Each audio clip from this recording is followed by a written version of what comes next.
DuckTales, Season 2, Episode 2, The Depths of Cousin Fethry. I love the fact that they have such fun little side stories for Launchpad that you never really get to see. Yeah.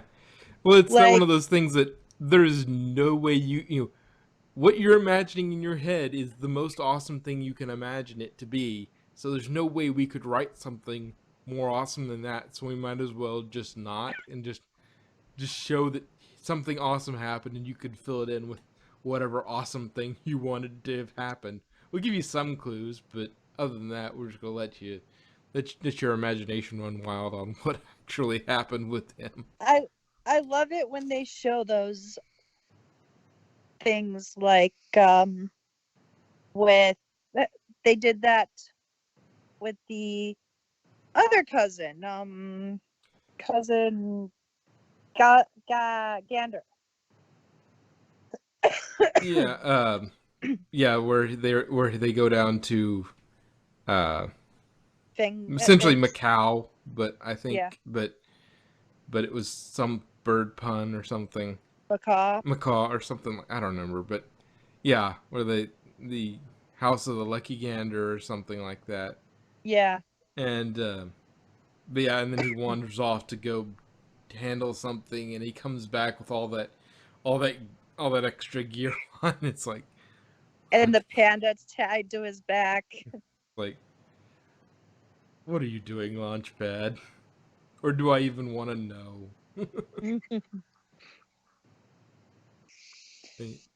I would And say it would I be love interesting to have a series where it's just all it is a few episodes of just what was Launchpad actually up to during that time. But then again, that would ruin the okay, put whatever awesome thing you wanted to have happened in here, and that'll be it. Have you ever read The Neverending Story? Read, not seen the movie. Yeah. No, I haven't seen. I don't think I've done either. It was too Well, long. Never ended. ha ha ha. Um, in the Neverending Story, there's this.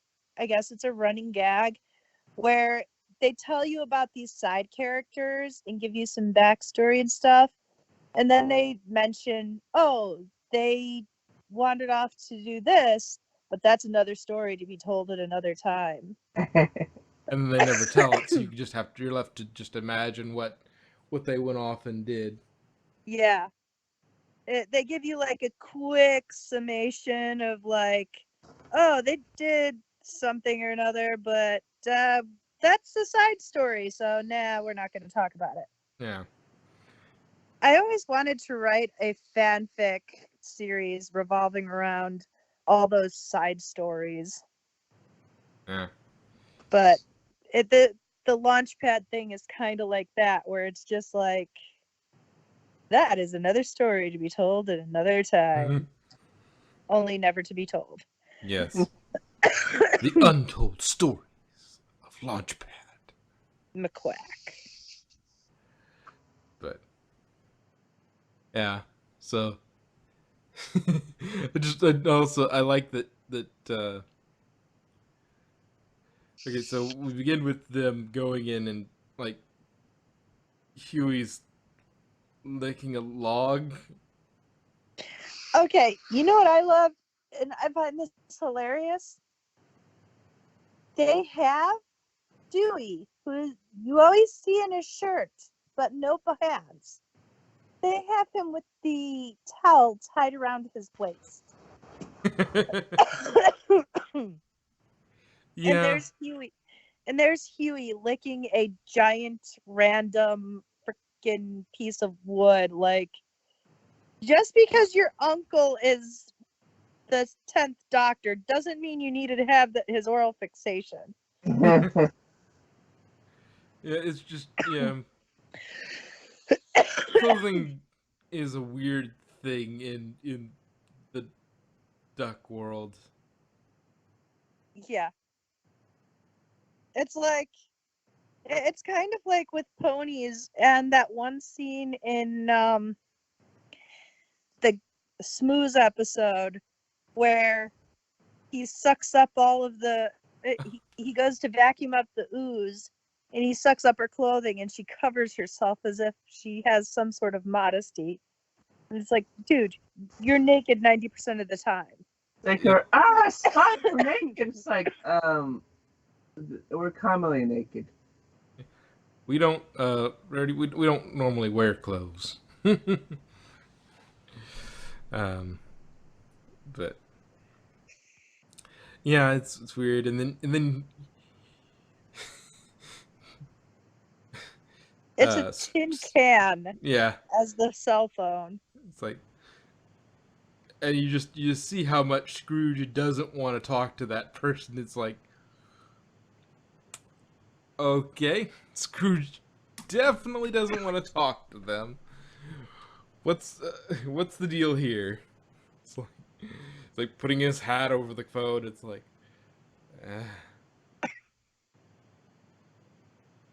Did you notice he has a 1960s Adam West Batman phone? No, I didn't notice that. But He along the list of different phones he had the little red phone inside the dome that Adam West used to contact the commissioner. yeah, the hotline to the commissioner. It's Yeah. like, that's how he contacts Darkwing. Spoilers, sweetie. Oh, I was just guessing. I was making a joke. So was I. I just listened to. Well, at work, I was listening to some Big Finish audios with Kingston. Yeah. Anyway, yeah. So they're excited about it. They're like, he works at a research base underwater. This must be really cool.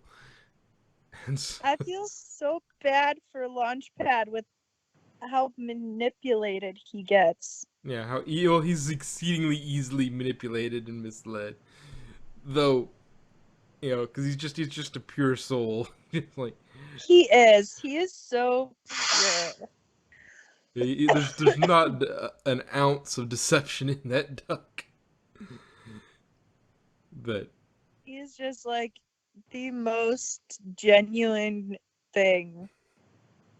yeah, gets him into trouble, but he's very genuine. But yeah,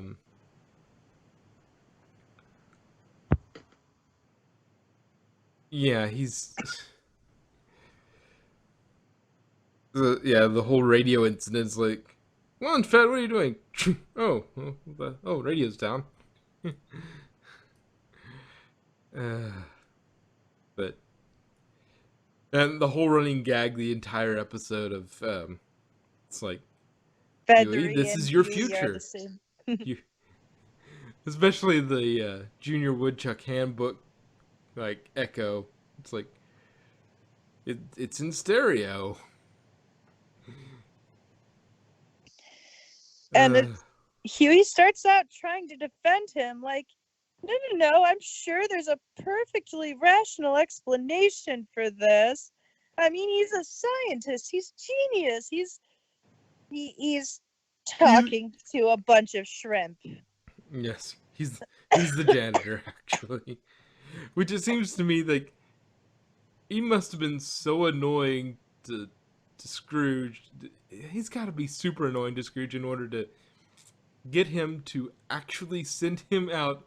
And okay, we've got a base down there. You just go out there and you stay out there.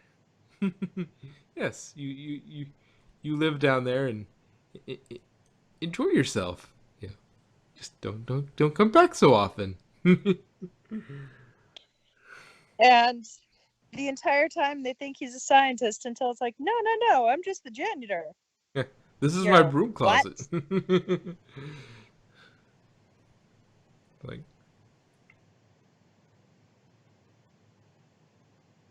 welcome to my office.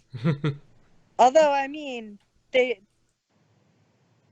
Duck's office is a freaking toilet, so. Yeah, there is that. So he's got it better than him, but he's also family, so that's probably why they gave him a little better situation. Made sure he had a little better situation. And it is going deep underwater and whatnot, but that just keeps him away from the rest of us. I wonder if he tried his hand at something and it just like ended up breaking everything. No, he didn't seem that incompetent about things. He was just weird and eccentric. He wasn't like super klutzy. He was just eccentric, which actually he seemed rather apt. Quite capable. Like He was he he knew was exactly what would get rid of the worms. He knew exactly. It's like he yes, reminded me a lot of the Doctor, actually. a less A less intelligent maybe. He's but the Doctor is what the Doctor is, but he's not as ridiculously intelligent as the Doctor, but that same sort of quirky, almost otherworldly, I use different logic than you sort of thing that he had was definitely sort of doctorish.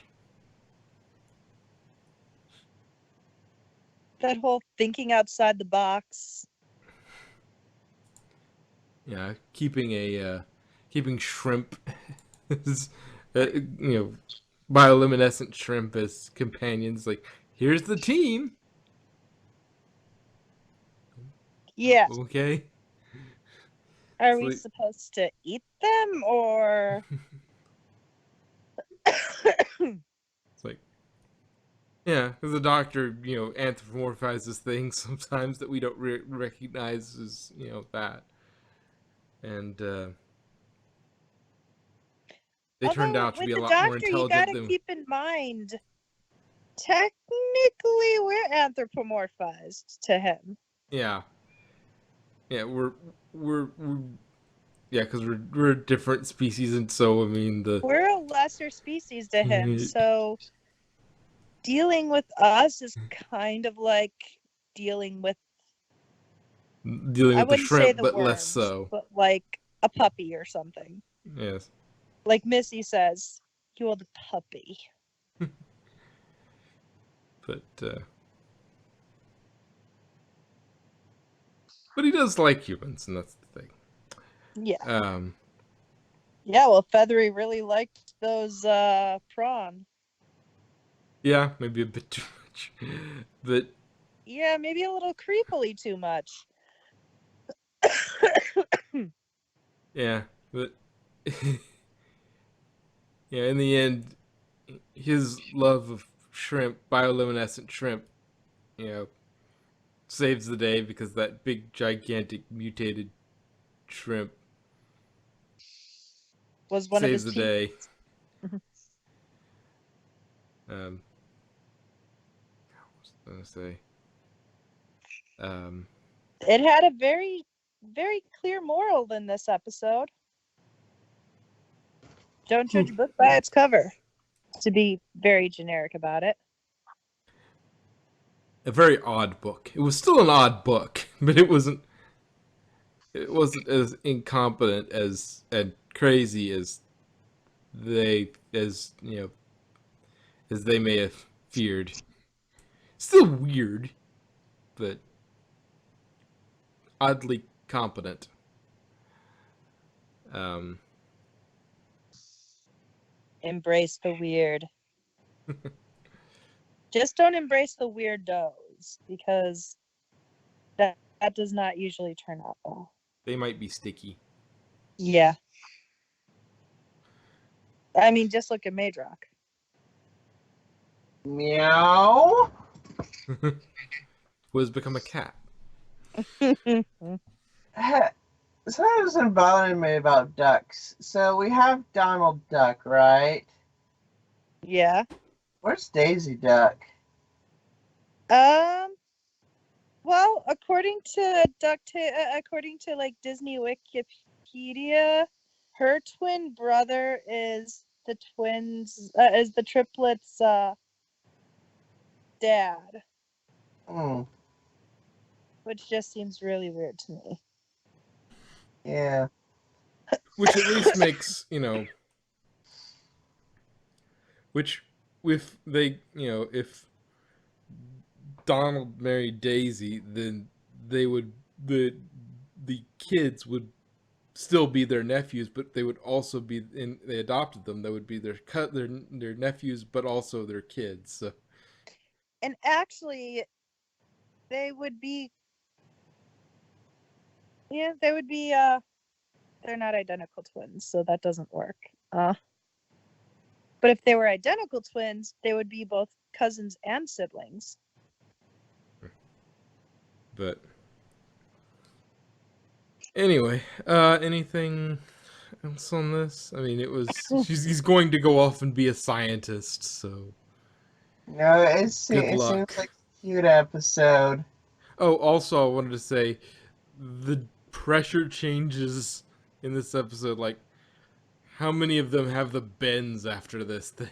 As much as Oh, they go Right? up and down. Like, it's fine when they're in the capsule and they're going down, but then they leave the capsule from normal pressure to the bottom of the sea really quickly. It's like, oh, that would still be not good, but it would be more dangerous on the way back up. From Yeah. what yeah. I understand, it's like it's not so big Because a what deal happens going is down; it's going up. it's the nitrogen being released into your bloodstream from the It, lack of pressure. yeah, It's kind of like it's kind of like if you hold on to a hose and so only a trickle of water comes out, and then you let it go. well, it's about how nitrogen dissolves in blood and Yeah, pressure, and so under the bigger pressure, more dissolves. When you suddenly release that pressure, now that nitrogen wants to get out, and that's not a good it thing. forms bubbles. Yeah, and that's not a good thing. No. But yeah, it's not good on to suddenly add that much pressure, but it's even worse going back up, I imagine. But yeah, like how many of them have the bends from that? But anyway, um, any final thoughts? No, not really. It seems cute. It was cute. Okay, well Although then, I mean, it was just adorable how Launchpad is, because he is just like a giant puppy dog.